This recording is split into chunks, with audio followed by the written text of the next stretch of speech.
Hi, and welcome back to the Green Vegan Grandma channel, where we talk about the impending climate crisis and try to figure out ways we can make a difference and stand alongside the youngsters who are out in the streets talking about it. You've heard about this, right? Where scientists say we have about 12 years to change dramatically the way that we live on the planet as individuals, and also collectively with legislation that would be more kind to the planet and all the other creatures on it. And if we don't do that, we're not going to be able to live here anymore. So maybe not so bad for folks who are older and on the way out, but the youngsters are quite upset about it.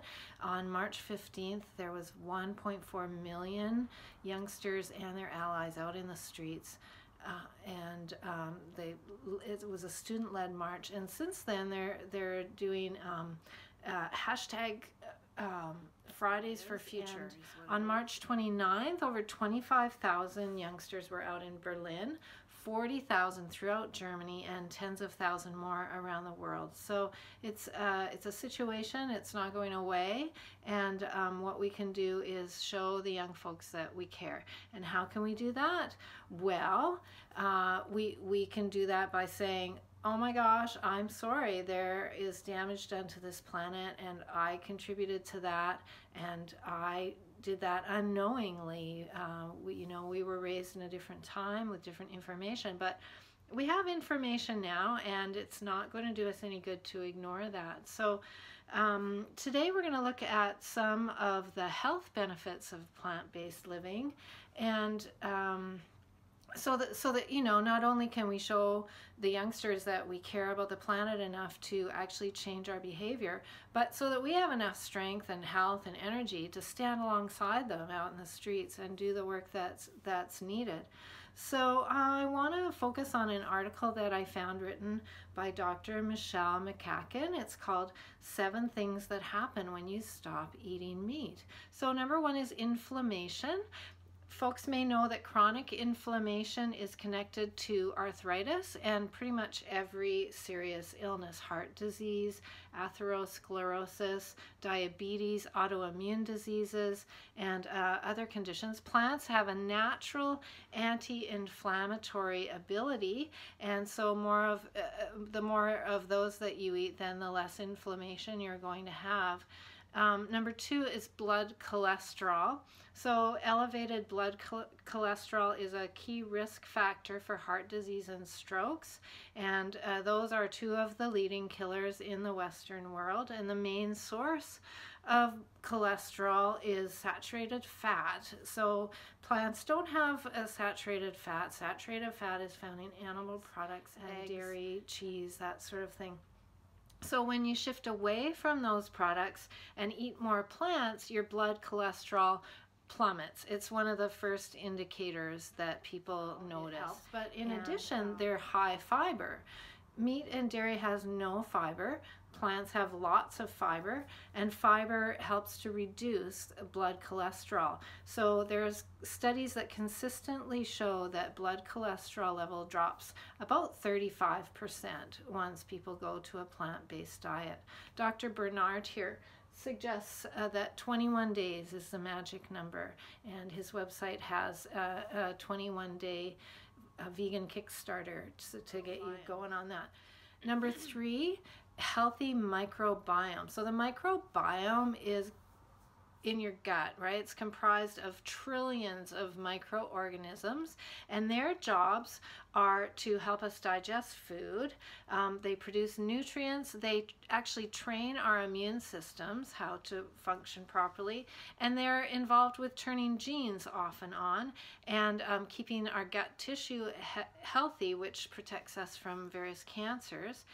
Studies also show that they play a role in obesity, diabetes, atherosclerosis, autoimmune disease, anti-inflammatory bowel disease, and liver disease. And I've also read recently that there's a direct connection now they've discovered between the gut microbiome and brain activity. So in terms of dementia and Alzheimer's, there's also food-related research being done there.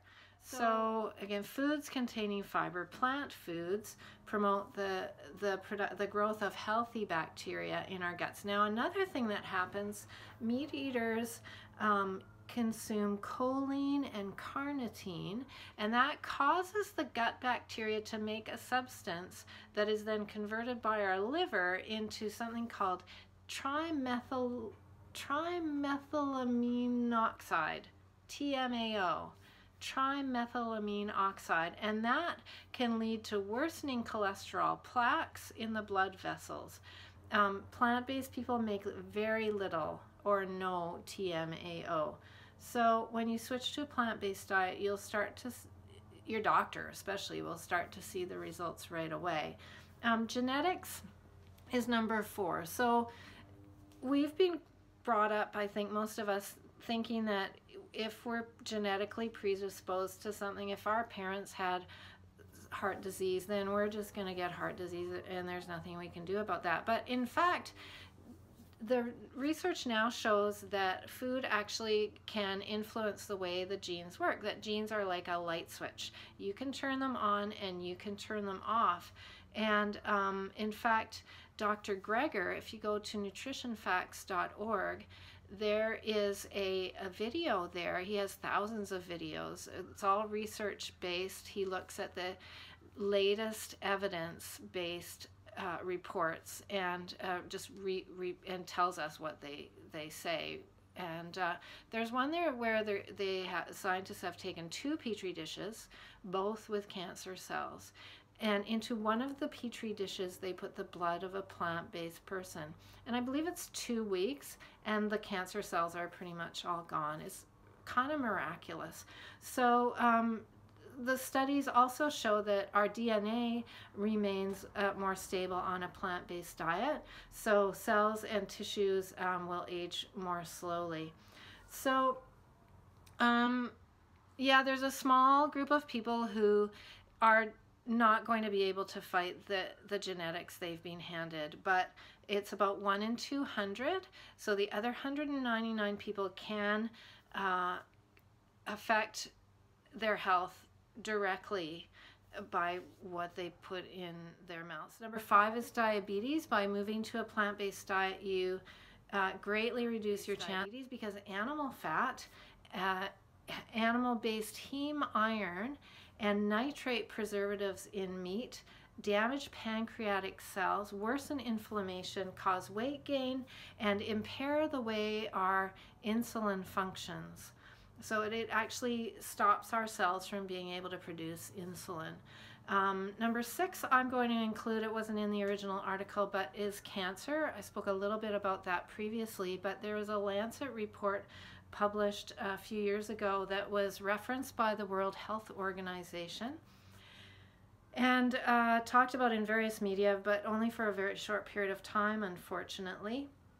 22 scientists from 10 countries met at the International Agency for Research on Cancer in Lyon, France, and they were looking at the carcinogenicity of the consumption of red meat and processed meat. And basically they found that carcinogenic meats include processed meat. So group 1, which is the same level that smoking got, processed meats like bacon and I guess pepperoni and hot dogs and stuff like that is as carcinogenic as smoking, basically. And they also determined that red meat is probably carcinogenic to humans. So the science isn't quite all in there, I guess, but definitely red meat was positively associated with pancreatic and prostate cancer. Okay, number 7, what about protein? It's the number 1 question. Where do you get your protein? So the average US, and I'll say Canadian too, because we pretty much eat the same stuff, omnivores that eat this kind of diet are getting actually usually about 1.5 times the amount of protein that they need. Excess protein is really unhealthy. It's stored in our bodies as fat, or it's turned into a waste product that we have to then somehow release. So if you eat a whole foods plant-based diet, you're going to get enough protein, especially if you include a lot of legumes, peas, lentils, beans, that sort of thing. There's no way you're going to be deprived of protein. You can ask any cow or hippopotamus or elephant, where do you get your protein? And, they'll just make noise at you. Number 8 is compassion. So eating a plant-based diet helps us lead a more compassionate life. It helps us to get in touch with the core of our being. It helps us to remember what it is to be fully cognizant of the rights of others. Animals are sentient beings. That means they feel pain, they feel emotion, they're intelligent, they have eyeballs, you can see their emotions.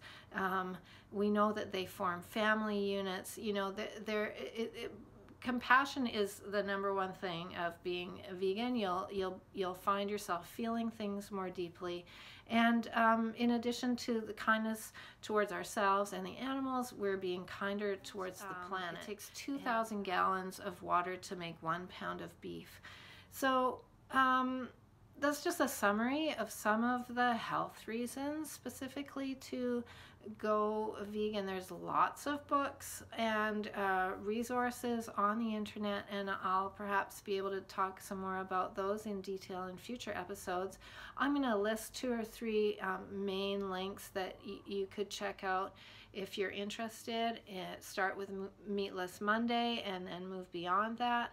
And then we can join with great vigor and health the youngsters to work towards a more sustainable world.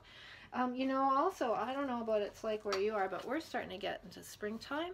I'm going to head out for a bike ride. The bicycle is one of the greatest inventions that humans have ever made. I really believe that. And, I think it's true that you never forget how to ride, but sometimes we forget why. Get on a bike, man. Go to the bike shop. There are so many different bikes. There's big tricycle things. You can, with a basket, you can put your groceries in. There's electric bikes and folding bikes. Take them for a ride and fall in love with riding again. And it's really a wonderful thing. Get yourself into a plant-based gear and you'll go for miles. Thanks so much for listening. Leave a comment, subscribe, and I'll be back next week with another episode of The Green Vegan Grandma.